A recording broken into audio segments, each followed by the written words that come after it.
Hello, everyone. Welcome to Power Man Podcast. My name's Rory Paquette. You guys all know that already. But, I still feel like I need to say it. I don't know why. Just something about saying my name right there in case someone's listening for the first time and they're like, who the heck is this guy? I just want you guys to understand that. So I want to thank all of you folks for everything that you have done, everything you continue to do. Ever since we made that move to 5 days, you folks have been just showing up in droves. You're downloading, you're sharing, you're subscribing. The DMs are through the roof. If you're not out there doing what you're doing, I can't sit here and do what I'm doing. So, folks, I'm eternally grateful to all of you.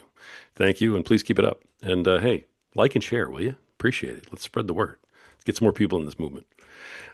You all know what's coming next. That's right. If you're a friend of the program, and I know you are, we got to pay some bills. So let me take a sip of my preferred beverage real quick. Hmm. Oh, good stuff. Just made that. Good stuff. You guys know what we're drinking. That's right. It's Freedom Hill Coffee at Freedom Hill Coffee on Instagram. Deep, dark, rich, bold, and beautiful. Just like my wife. They brew a mean cup of joe. It's absolutely fantastic. They do all the right things for all the right reasons, and they support veterans, which, folks, you know is incredibly important to us here at the Power Man Podcast. It's one of the reasons why we support them. So I hope you support them as well. Go check them out, Freedom Hill Coffee at Freedom Hill Coffee on Instagram, and tell them Power Man sent you, will you? I'm going to go ahead and take one more sip of this so I can keep up with this guy across the table from because, I mean, he's like in shape and young and ready to go and full of fire. And, I'm over here long in the tooth, gray in my beard. It's going to take a minute. So, all right, we are ready. I'll probably need the rest of that throughout, but all right, we're going for it. Folks, please welcome to the program. Um, awesome guy, follower of his faith, family man, father, husband, dedicated, smart guy. You're going to love this. Founder of Reconstructing Wealth, his own firm, and coming here today to speak a whole lot of truth for every one of you folks. Please welcome to the podcast, Matt Morizio. Matt, how you doing today? Good, man. Thank you so much for that intro. That was cool. And you're making me jealous with that coffee. I like bold and beautiful coffee. So like I might have to go right after this and get a bag of my own. Appreciate that, man. They make some good stuff. It's not even a joke, and I actually do drink it, so it's I uh, believe it's it. it's Oh, really I'm good. watching you. I'm watching you enjoy it. You can't fake that face. I love it. All right, Matt, you and I have a whole bunch to talk about today, man, and I really appreciate you coming on and making the time with your own business. And I mean, 7 kids. It's amazing that you have the time to come on, but I appreciate it. Well, no, it's an honor. I make the time for this. Thanks for Thank it. you. So tell everybody, who is Matt Morizio? What are you about? What brings you here today, brother? Yeah, well, I appreciate that, man. Like you nailed a bunch of them, man. My faith is central to me. I can't really tell my story without it, but I'll never shove it on people. That's just kind of my central to who I am and the way I lead my life. I'm a father of seven. I'm married to my best friend for 14 years. An entrepreneur. I'm a former pro baseball player turned entrepreneur. So I've always had this like hard charging, see what I'm capable of mindset, and often the odds are heavily stacked against me in those scenarios. So I learned like very early on in life, I'm kind of a zigger when people are zagging. That's just my modus operandi. Like that's what I gravitate toward. And I guess pro athlete, entrepreneur, those those are those play well for mindsets like that. Um, and really, this last latest journey, this season I'm in, this entrepreneurial journey, which happens to be specifically in wealth management, helping people with their money, I've learned through immersion is the best way I can describe it. I like the way you'd learn Spanish by going to Spain and learn the language. I jumped into the wealth management space a decade ago or so, and I didn't know a ton about it, but I learned quickly. Um, and I've also learned through thousands of conversations with people that money is very emotional, and we all have some degree on the spectrum of jacked up relationships with it, and uh, and that does spill over into other areas of our life. So I'm really passionate and on a mission this season of my life to help people gain clarity on the stuff that matters with money, to understand the rules of the game, to kind of get that bear off their back, so it's no longer this burden that they carry, and instead just another tool in their toolbox. And I know that sounds cliche, but the reality is, as I've experienced that in my own life, I've learned how the game works. I've understood what levers to pull at what times. and my relationship with it has changed. And as that's changed, quite literally, my entire life has changed. I live in Charleston, South Carolina. I used to live in Boston, Massachusetts. So shout out East Coast people, East Coasters. That's enough about me for now. That's nice. East Coasters. I'm from Connecticut, so I think I qualify, but yeah, I'm Yeah, not yeah, not a you're there. Boston or New York guy. But that's funny, Boston. I mean that's quite a change from Boston to South Carolina. I mean that's almost Yeah, a whole different planet. you aren't kidding. People hold the doors for you and stuff. It's amazing. All right. So, all right, Matt, I mean, I can't just let you throw out pro baseball to my crowd and not at least talk about it for a second. You know, I'm sure that's what a lot Yeah. of people want to talk to you about, but you played for the Royals? Yeah, in their minor league system for 5 seasons, exactly. No kidding. All right, well, what position did you play? I was a catcher for 4 years, drafted as a catcher out of Northeastern in Boston, and played 4 seasons as a catcher. And basically, when I couldn't hit, like I couldn't hit water if I fell off a boat, put it that way. I had done some pitching as well in college. So the Royals had approached me and kind of midway through my 4th season, kind of told me the writing on the wall without saying it because they couldn't necessarily say it, but like, hey, you're probably done here as a catcher unless you want to try converting to pitcher, see how that goes. And to me, it was an opportunity to buy another year at the Dream to see if I could make it happen. Yeah. Because ever since I was 5, that was like what I wrote in my preschool graduation yearbook was like, what do you want to be when you grow up? It was pro baseball player. So I'm living it. I might as well see how far I can take this thing. Well, I only that was using year 4, and I only played 5 years, so you can see how far I took it, how well that pitching went. It So was yeah, I got it. fine. I was an average right-hander, but an average right-hander at 26 or 25, whatever it was, is like a dinosaur next to the 16 or 18-year-olds that just signed. Um, so Wow. yeah, that was the end of the journey for me. But man, that was like a transformational season of life. Those 5 years, it was like I really can attribute a lot of who I am, how I behave, how I respond to things, to those 5 seasons. And unfortunately, in the moment, I wasn't aware of what I was learning.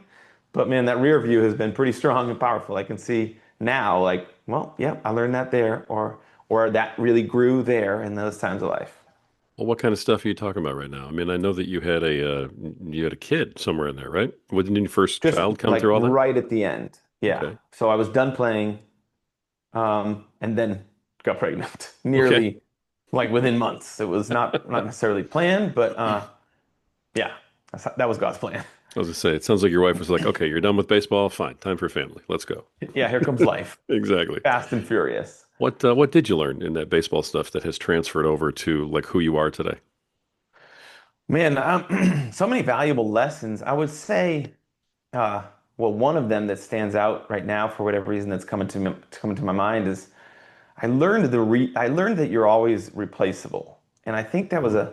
a healthy, humbling experience. There was this one time now in spring training, guys get released as they start to make cuts, like what you see sort of on TV or the folklore you might hear about. Like it's true. Guys get tapped on the shoulder, go upstairs, see the front office staff, come back downstairs in the spring training complex with a black trash bag, and they're getting their stuff and they're out. Like that's the end. You never see them again. And that happens in the dozens, really, in the spring training.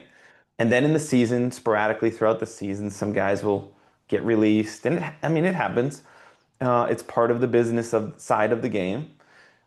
And I don't know why this one in particular just hit me and stood out to me, but we had just come off a long road trip. So at the end of a road trip, you head back to the stadium first. You drop off all your equipment and gear. Then you hop in your car that you drove at the start of the road trip, parked in the parking lot there. Then you drive home. So we're at the stadium, and it's something like 3 or 4 in the morning. And one of my teammates at the time gets called into the manager's office off the bus. Hey, come see me when you get off this bus. No idea what, I mean, we're all groggy. It's 3 or 4 in the morning. We've just been driving through the night. Anyway, we're rushing to just get a few hours of sleep before we have to come back. So we're not like waiting around to see what turns out. Well, we get back to the field about 2 o'clock that same day, and in his locker space is a new nameplate. It said the same jersey, same number, but a new name on the back. Like we walked in, we're like, he's gone. And not only is he gone, but there's a new guy literally right there as if as if nothing happened. Like train keeps chugging. You look at the lineup, he's in the lineup. The other guy's name is not on the lineup card anymore. Just like that. Like, and if you're a fan attending that night's game and you've never been to a game before, you're not following, you're just showing up because minor league ball is fun to go to, you would have no clue that at 4 that morning, some kid's dream ended and somebody else replaced him. Like, you'd have no idea. So I Wow. realized, like, man, I'm always replaceable. So my goal is not to become irreplaceable, but it is to make it really difficult to replace me. Um, but it keeps me humble to know like there's always somebody better, faster, stronger, better looking, smarter, blah blah blah blah, like whatever it is. Um, and it keeps my work ethic in check, and it also keeps me focusing on my giftedness as opposed to trying to be everything to everybody. Wow. I love the last part, especially too. The lesson itself is huge. I think for Yeah. anybody, and because I mean, honestly, you're 100% right. We're all replaceable in any business venture anywhere in our marriage. I mean, the only place you're not really replaceable, I would like to sit to think is, as a dad, but even then, if you're not doing your job, somebody else can come in and take over and take that job too. So, Yeah, and yeah, actually I've thought that through that scenario, exact scenario out too. I'm like, can you be replaceable as a dad? Like, no, biologically, but as a presence in the child's life, if you really stink at it, like you could be, I yeah. suppose. My dad got replaced, not Yeah. well, and neither one of them deserved the moniker, but what are you going to do? Hmm. But yeah, it's frightening when you look at it that way. That's a very deep thing for somebody to learn at a young age. Hmm. When you're starting your life and your dream's ending and you're moving forward. Were you aware of that type of mentality when you were leaving baseball, or did that hit you later on when you started to have all these other blessings hit you, like family and stuff? I think I put words to it later on, but I think the reality of it was probably hit me in the moment because I was like, shoot, really what I felt in the moment was like, shoot, is my job next? Like I better I better work harder, show up because Right. very clearly somebody can be gone in an instant and there's somebody on my heels that's going to come and sit in my locker. So I Sure. really thought about it probably more selfishly and more immediately in the moment. It actually wasn't until I had twins, which was probably 7 or 8 years after I was done playing, that I was blogging at the time, most finance blogs, but my finance blogs at the time were like research reports. Because I had to learn a bunch. So I was learning a bunch and then writing about it in plain English. But I knew in that season with new twins, a 1 year old and a 3 year old, I wasn't going to do research projects. So I wrote about what was already in me. I just took some time to like sit with it and I think put words to it. So I kind of came up with a bunch of lessons from that season of life that really were meaningful. And that was one of them. So I put words to it much later in life, but I did realize the severity or the reality of the situation right in the moment. I just looked at it pretty selfishly, like, oh shoot, I might be next. Like any young guy would who's trying to keep his job. I mean, that's very normal. Yeah, yeah, Yeah. that's how I looked at it. But it's much healthier in the rear view as I see the bigger picture of it. Right on. I do want to congratulate you, on being able to live the dream that most of us wish we could for 5 years, man. That's really cool. No one Thank you, can ever man. take that away from you. That's very, very cool. Thank you. Very Yeah, yeah, cool. thank you. I consider it such an honor and such a blessing to be able to have that part of my life experience. Right. Now, when you were done with that, was there some soul searching that went on, or did you like go right into finance? I mean, did you have a clear idea this is where I want to go, or was it like, now what? Yeah, it was very much like now what? Like that was my and wrongfully, that was my identity. And I didn't even realize it was my identity until it was taken from me. Yeah. Meaning, they called me to say they actually gave me the courtesy because I was such a veteran of 5 years is like an eternity in the minor leagues. So they called me the evening before to say, we're going to release you tomorrow at spring training to save me the embarrassment of getting the trash bag and leaving with all my buddies there. So I was able to show up later and get my stuff mostly alone. There was still some people in there. So I Right. appreciated Yeah. that. But I got that phone call and I'm like, oh my gosh, now what? Like, who am I? What do I do with my life now? That was quite literally my 20 years of my dream I was chasing, Right. 6 years old to 26. So I realized that was eventually, after some soul searching, like you said, I realized like that's not who I was. That's what I did. Who I was a man of God. That was where my identity needed to be because quite literally anything the world had to offer me was can and would be stripped from me potentially. So I needed, that was another lesson I learned. Like I needed a faith belief system, something that wasn't going to fail me because the rest would. So I learned that, leaned on faith pretty heavily. And then, shoot, it was literally that like next day, we're driving back from Arizona to Boston, trying to find a place. My wife's trying to find her job because she just quit her teaching job to join Yeah. me. And then I get fired. So we're couch surfing family members' homes, just trying to find an apartment and a job. And Yeah. I re-enrolled at Northeastern to finish my final degree or my final semester. That's that fall. Uh, and then you fast forward and I graduate, we have a baby. I'm the sole provider with zero income and like a brand new grad resume. So I actually started in staffing, finance staffing at a company called Kforce. So I did finance and accounting temporary staffing. It's really funny. I went to the firm because I was like, my resume can't get me a job, and your job is to get people jobs. So I think I'm a good fit for what you do. And in thinking they're going to place me with a client, but throughout the interview process of trying to figure out which client I'd be a good fit for, they actually asked me if I wanted to work for them instead of being placed with one of their clients. And I was so naive to the business world. I was like, is that normal? Is that how I have to do it before I get placed with a client? Do I have to work for you first? And they were like, no, no, no. We're asking you instead of being placed with our clients, do you want to do what we do? So that shows you how much business savvy I started with when I entered the world. Uh, That's all but right. Yeah. it was pure sales. It was my job was to get to know finance and accounting hiring managers, CFOs, VPs of finance, investment finance directors, anything that could potentially have a hiring need at some point. It was my job to get them to like me better than the competition, really. Like I had a team to do the recruiting, so it was 100 dials a day, 12 in-person meetings a week, Oh yeah. and it was a hamster wheel that didn't stop. And even when I made it to the top performing, like the top, it's a publicly traded company, billion plus dollars, 50 plus years old. So they had their systems and their KPIs and the metrics you needed to hit.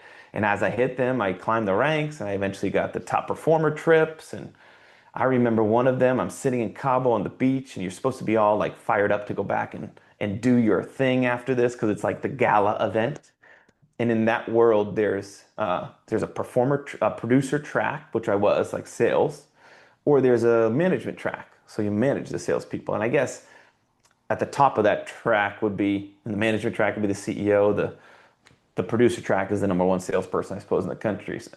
So I'm looking at both of them, dressed to the nines on the ocean, supposed to be all fired up, because theoretically that's my future if I continue. And I remember thinking, oh my gosh, I don't want anybody's life in this place. And that was a real problem.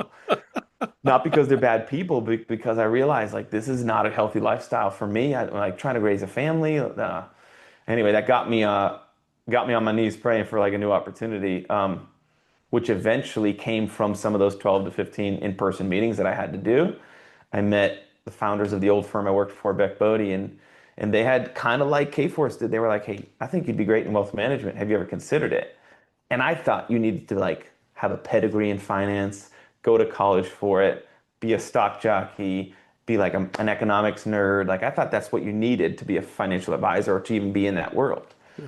Uh, I learned you don't. Obviously, here I am. I'm living proof that you don't need to have that background. Um, but I initially kind of turned it away and learned about how they invested, and one thing led to another. And here I am. That's probably 10 years ago those conversations started. And now I'm a year into launching my own investment management firm. And it feels like a calling more than a career at this point. So it's really a wild journey that I've been on that could not have predicted that day that I got the call in Pro Ball to say, hey, your dream is over. Yeah. I appreciate you sharing all this, and I really want to get into talking about some of these money things with you too. I can't help but see this theme though, kind of going through, with what we're talking about. You're, when you leave baseball and you're looking for the next thing, you're talking about leaning into your faith. When you're, in this on the beach, dressed to the nines, trying to figure out your next step, you're praying on it. You're leaning into your faith, and then even now today, when you've opened up your business, you're talking about your blessings and so on and so forth. Clearly, your faith is really important to you. I'm curious about what role that plays in your life, if you don't mind talking about it, of course. And, has it always been that way with you, like since childhood, or was it something that, happened through some event or something and you like found Mm. God type of deal? Mm. No, I don't mind talking about it. It's central to who I am. So it's me. It's hard to tell my story without including an element of faith. And I never will shove it on people. I don't. I think you can hug people with your faith, or you can punch them in the face with it. You know, and we've probably experienced both of those types. I think the hugging probably works better than the punching. For a select few, there's maybe punching's better, but that's the overwhelming minority. So it has always been important to me. I will say when I was third grade, my parents got divorced, and then in the fourth grade, I went on this trip to Texas where my aunt and uncle lived. They live in Dallas, or they at the time they did, and like any good Texan Baptist Texan would, they talked to me about this Jesus and a relationship. I grew up in New England, which is you're either Catholic or Jewish, and you don't talk about it, so you never know anyway. So I grew up in the Catholic Church and had never heard people talk like my aunt and uncle were. But I was in this season of life where like there was so much change. My parents were divorcing, and I realized like I think I want this, you know. So I remember praying then and really feeling like God took over and took control of my life then. But I would say like that seed that was planted, or that flame, however you want to describe it, kind of just stayed that flame. Didn't really grow into anything necessarily as I grew. Um, and then I would say even in my college years, like if you think of one of those dog leashes that extends until it doesn't, like it, that's probably me. I was probably the dog at the end of the leash. God still had me on the leash, but it was probably pretty stretched. And I realized like that's not, I'm chasing things that have no real substance to them. And then it was pro ball that really, it's not really an event. It was just more of that 5 years, that season that where my faith really started to grow. That flame started to become something like a bigger fire. And it's because for me, God met me where I was. Like I was on Sundays, you don't go to church, and because we have day games, and day games because you draw the most fans on a Sunday. So like, of course, it's about the ticket sales. So in pro ball, they have what's called a baseball chapel, and they do it in other sports too. We're basically a local pastor of whatever church, any denomination really, like as long as a Christian faith, they offer to come into your dugout literally and read you a few passages of scripture and give you like a 15-minute sermon on it. But you're sweating, dirty, some guy's spitting seeds, spitting other stuff. You got your cleats on. Like this is like you're in your element, and it really feels like they come to you. Really, like God meets you in your element. Yeah. And then we'd go into the clubhouse, and you have teammates from all around the country. I grew up in New England where, like, if you said Jesus, you was either cussing or you were in church. So, like, outside of that, it was a really weird thing to hear. But in the clubhouse, when guys from all around the country, they're talking about like their faith, like they're talking about tying their shoes, and I'm like, is this normal? But it became pretty normal, and then it opened me up because these guys are my people. They're chasing these big dreams. They're pro ball players. They've got like they have this relentless work ethic. I'm like, okay, so all right, you seem pretty normal. You don't have to be this like Bible thumping weirdo. So tell me about your life. Like, tell me about that. What that means to you. I'm just being real. That's kind of where I was I know at. 100%. Yeah.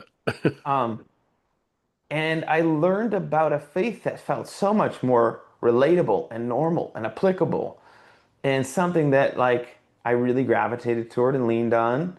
And especially when I was done playing, I recognized like, wow, this thing has taken some roots and really is meaningful for me. So that's the faith journey. And now I'm pretty, not pretty, I'm very intentional with firmly planting myself in the passenger seat of life because although I didn't realize it at the time, and I've only recently put words to this, I probably never asked the right question in prayer while I was playing pro ball because I think I was afraid of the answer. The right question being, God, what is your dream for me? I was actually trying to think about how I could use that pro ball journey for him, for his mission. And it was this essentially, I was like selling my dreams and my vision on him, like bartering, like if I get here, I'll use this for you, like, Right. And I never asked the question, hey, what do you want from me? Like, what did you create me to be? Like, where am I supposed to go in life? Because I don't think I wanted to hear the answer because if it wasn't baseball, I didn't want to hear it. Now, in hindsight, that's about the only question I'm asking every day because all of my plans that I've ever really taken the driver's seat on and really worked hard at have all crashed and burned. Some have taken 20 years, some have crashed much faster. So I'm like, I don't want to continue those paths. So I'm good in the passenger seat and I will just be obedient and I'll be like those little toys that you pull the string and they run fast. You just have to aim them in the right direction. So you position me in the right direction and pull my string, God, and I'll run until you move me in a new direction.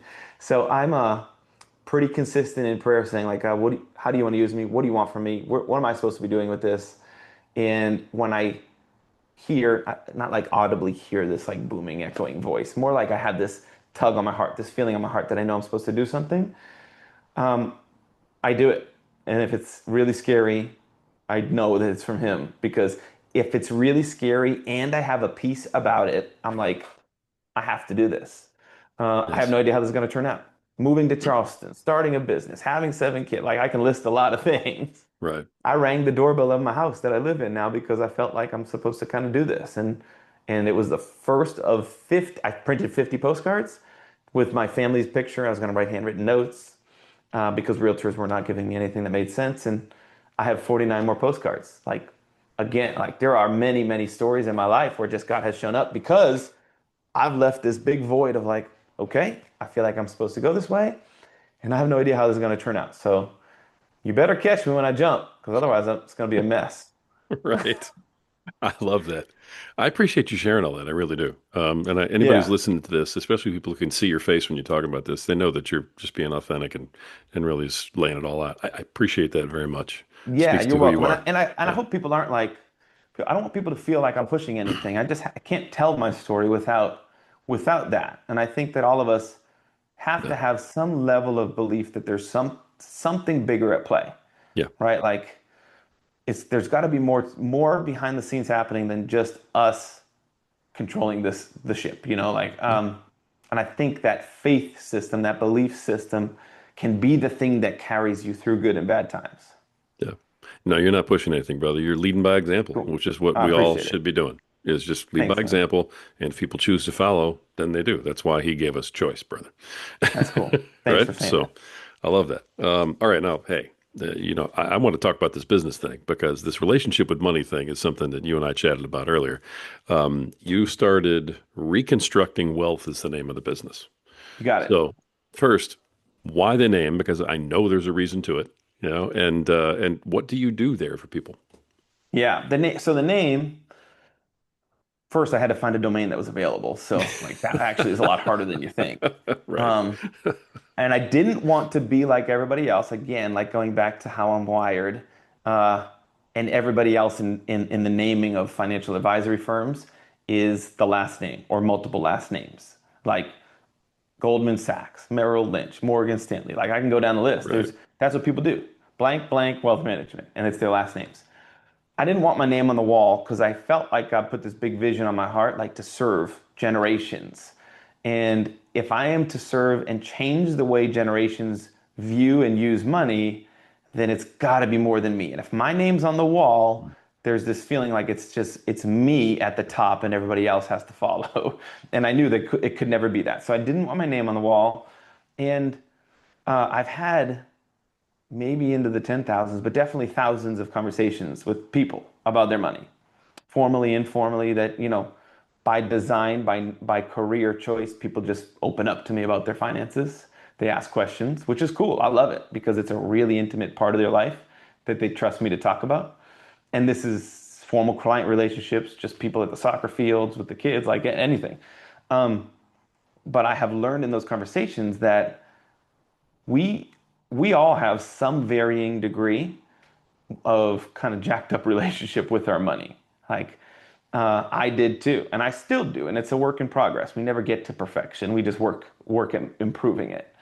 And I learned though firsthand that as I've learned how the game of money works and really changed my perspective on what money is and how to use money, how to earn money, why I earn. Learning that stuff and the perspective shift has really changed my relationship with it. And as that has changed, my life has changed. So I said, okay, if I know what that does in my life, in the relationships, that allows me to be more present with my wife, more there for my kids, understand why I don't need to work 100 hours and never see my children in order to earn income. Like there's so much to it. Why taking care of my health has to be a priority above the money. And all of that was a result of just understanding the game of money. So I'm like, if that has done that in my life, if I can do that for other people, then I know that I can change their family trees and their family units, which hopefully will impact their family trees, which hopefully impact generations to come.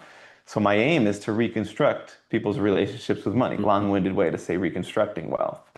Kind of figuring out what real wealth means to you, what true wealth is, and reconstruct your relationship with it. Nice. And while I understand that that all sounds wonderful and like, wow, what a beautiful mission, Matt. That's such a nice thing. I have money in this investment account and I don't know what to do with it. So how do you help me there? Like that's the reality is people Right. do start with me because they're like, hey, I I have this event, this income event happening, like an athlete signs a contract or something, or I'm moving jobs and I got this old retirement account I don't know what to do with, or we're having a baby and now all of a sudden we're scared of our finances and I don't know what to do. And they ask me for help with creating a financial plan, giving clarity to what like the roadmap looks like. First, build the map, build the road, and then understand what steps to take along the path to get to where they're trying to get to hopefully avoid some pitfalls, and to how to invest the money and manage the money and learn why decisions behind the buying and the selling of the stocks in their investment accounts so that they feel like they're in the game. They're part of the story. They're actually the hero of the story. And my goal is to just be the guide alongside them to help them along the journey. So that's really what we do from Mm. a financial planning, investment management standpoint. But I have just learned that in those conversations over time, consistently, repeatedly, how I think about money uh, it kind of bleeds off into people into how they start to think about situations. So people will come to me. It's cool. Clients will start with me, and then 3 years later have a conversation with me. And how we speak about our finances are their finances are so totally different. Where some might be like, I have a loan and I don't know if should I pay it off. I'm nervous. And then 3 years later, they say, okay, look, I've got an opportunity to take out this loan and it's at this rate. And I think that if I invest in this, I can have this return. And I know the future is unpredictable, but I think it's a pretty good bet. And I'm like, do you hear yourself? Like the way you're speaking, you go from emotional to chess pieces on a chessboard just in the words you use. So over time, people's relationships really do reconstruct. Okay. Now, you and I love that. You and I talked about this a little in the pre-interview. Because I've heard this, before, the idea of having a good relationship with money. And as you're talking, that sounds really good. Yeah, I mean, it really Yeah. does. And I would love to have a different relationship with money too. Yeah. I'm sure a lot of the guys listening are like, yeah, well, that's great if you have money. You know what I mean? I can just hear, all my blue collar dudes out there. And hey, you know what? Shout out to every one of you guys keeping us rolling. Okay, as a country, love you. But we all would like to do a little bit more. Everybody's feeling strapped. Um, how do you start to change that relationship with money when you're one of us, guys out there? Mm. Well, I have to start by saying I understand the depths of finances. Quite literally, in the last 7 years, I have accumulated, paid off, what in total is probably over $300,000 of credit card debt, plus 100,000 business loans. Like Mm, I needed to take on a lot of bad debt, bad money, non-textbook financial advice in order to feed my family, in order to grow a business, grow a practice at the time, now a business. And it got to a point where I was in this 3 week stretch where a refinance didn't happen on my home in time. It didn't close because I needed to pay off cards because everything was maxed out. I needed, and I'm 35 or 6 or 7 at the time, 5 kids, a home, 2 houses. Like I'm in life. And I needed to call my mother to borrow her credit card to buy groceries because I literally had nowhere to turn. So I get the stress of finances. I just want to name that. And that's only 5 or 6 years ago. That's not like 30 years ago and now I'm sitting on $17 million dollars and I'm fine. Like that's not life. But I can tell you, I made 4 figures, literally 4 figures, sub 10K as a minor league baseball player. I made 6 grand a year as a minor league baseball player, plus maybe another 2 to 3 mowing lawns, I mean plowing, mowing, anything that I could do, substitute teaching in the off season. I had no credit card debt. I had zero debt besides a little bit of student loans. And I was way worse off in my relationship with money then than I sit with you today with, if you want to include a mortgage, well over $1 million worth of debt to my name. Some great, some not great. Because I've learned, and to answer your question, the first step is understanding how it works. You have to learn the game, like you have to take the time to educate yourself. There is no shortage of information out there today, and if you don't know how it works, it's because you are too lazy to make an effort to try. Hmm. Because Google has everything, YouTube has everything. As a matter of fact, it has too much. And the real challenge is discerning what is true and what isn't. And I would actually say with AI, ChatGPT, Perplexity, you name your AI tool, you can ask really pointed questions. And if you know how to frame the question, you can get really solid financial advice. You Hmm. say, I'm a financial advisor. Here's my current finance situation. Here, my goal is to do this in the next number of years. What what advice should I give a client on how to accomplish that goal? And you watch what it spits out. It'll spit out some really solid stuff. So getting educated on it and why does that work? Well, I equate it to this to make it a relatable story. You know how that like going into your freshman year of high school, you have all this apprehension and nerve and worry about like what is freshman year, what is high school going to be like? Where are your teachers? What are you going to get bullied, made fun of, get lost, all that. And then you fast forward to like the Friday of your first full week of being a freshman, and probably 70, 80% of those fears and worries are gone. And it's strictly because you got educated, you understood more of what you didn't know before. Right. The problem with people, and myself included, until I got immersed in this world, is I never took the time to even try to learn. So I stayed like that August incoming freshman. Like I stayed an incoming freshman my whole life in terms of finances. I just stayed worried. I stayed in the dark. I stayed feeling like you got to have a degree and a pedigree and a history and all this stuff in this to even understand it. It's got to be over my head. And I'm just here to tell you it's not. It's not over your head. Anybody listening is smart enough to know what they need to know. So to me, that's the long play. Get educated on it. Use AI, use YouTube, have conversations about it because you probably have never seen an incredibly overweight person who has always asked you, hey, what do you do for training? How do you eat? And you see them trying different things because they're curious about it. They talk about it. They learn about it. They start to improve their life because they implement stuff that might work for them. Money's the same. You ask a lot of questions. This person invests in real estate. This is venture capital. This is private equity. This is stocks. This is this. Like, okay, I don't really, I'm learning all this. Like, what works for me? How do I apply some of this to my life? And you start to become better with it. The shortcut, so that's one practical step. Get online and start typing questions and just start learning. It's out there. Step two, and really to me, this has been probably the most unexpected, eye-opening shortcut to changing my relationship with money, is about 6 or 7 years ago. I also, maybe not quite that much, yeah, about 6 years ago, I became very committed to my tithe.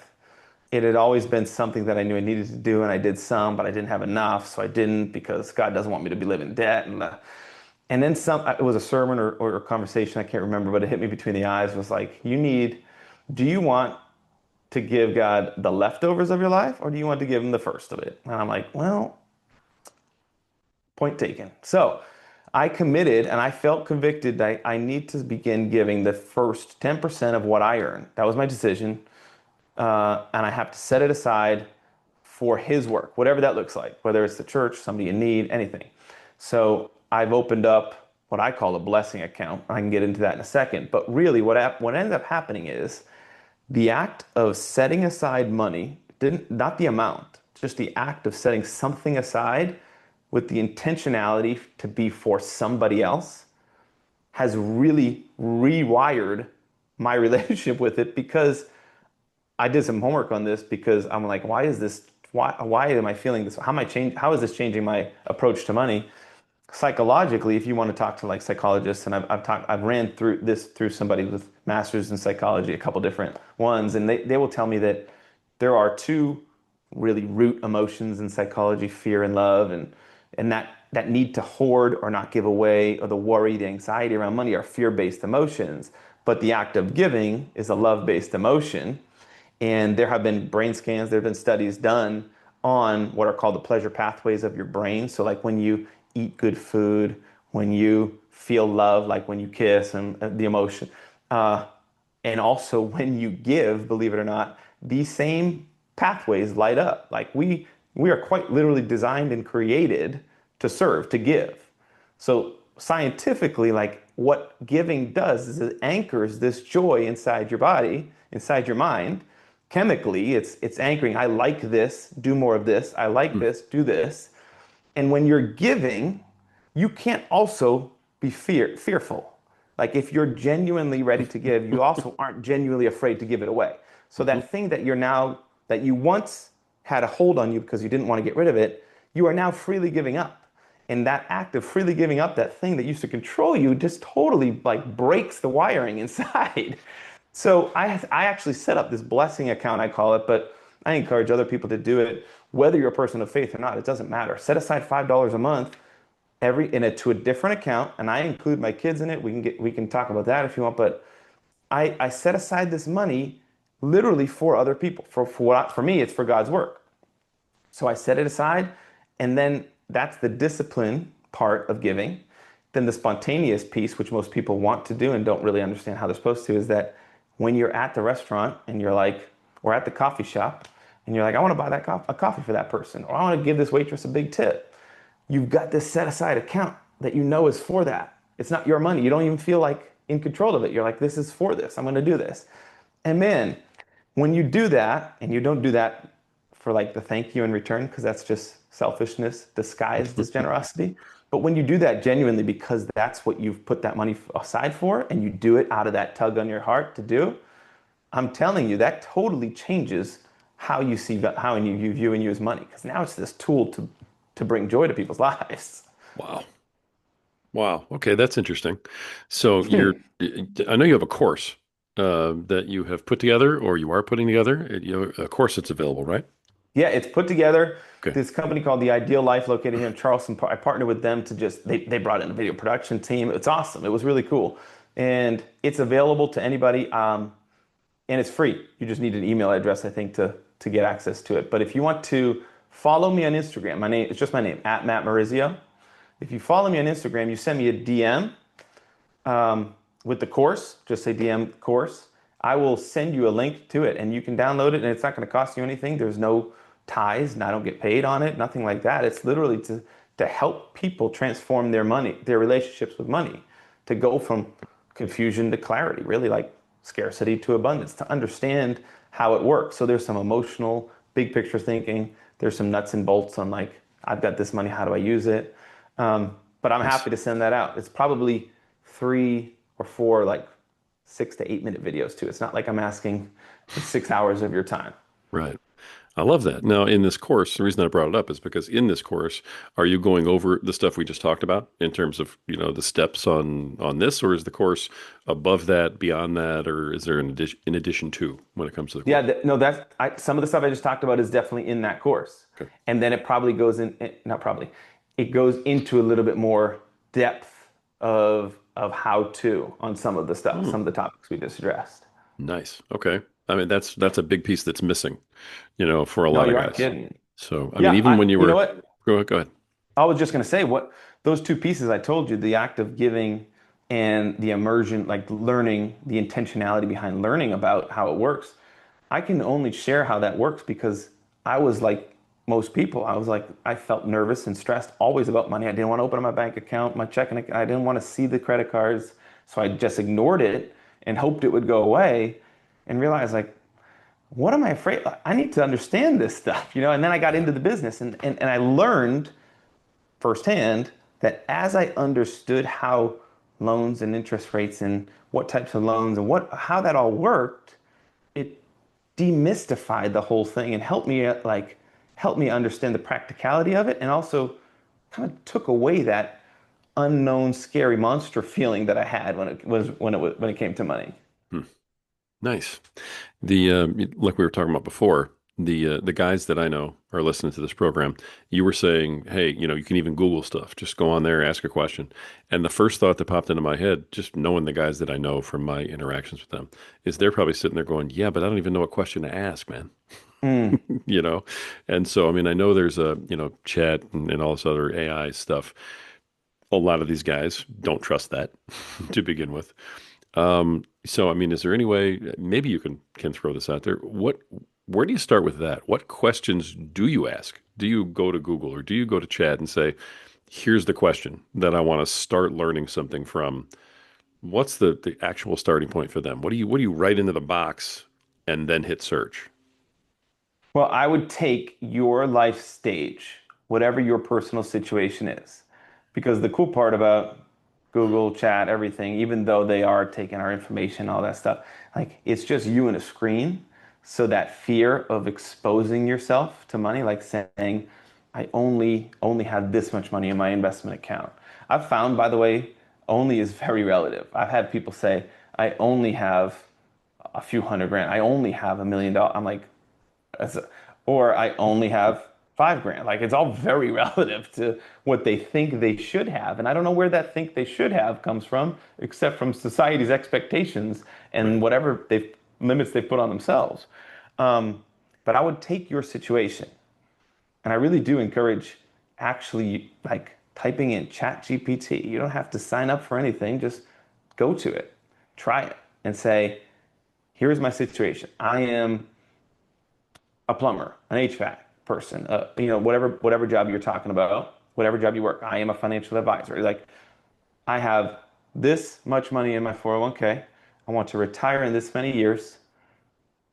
You could actually ask it, what questions about my money should I be asking? And then Okay. let it answer.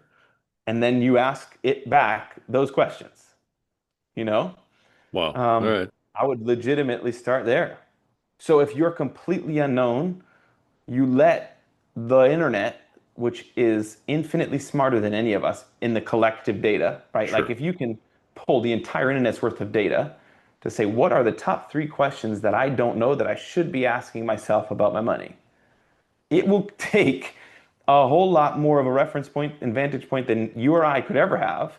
And it'll say, hey, these are the top 3 things you should be asking. Yeah. And then you just go ask those questions.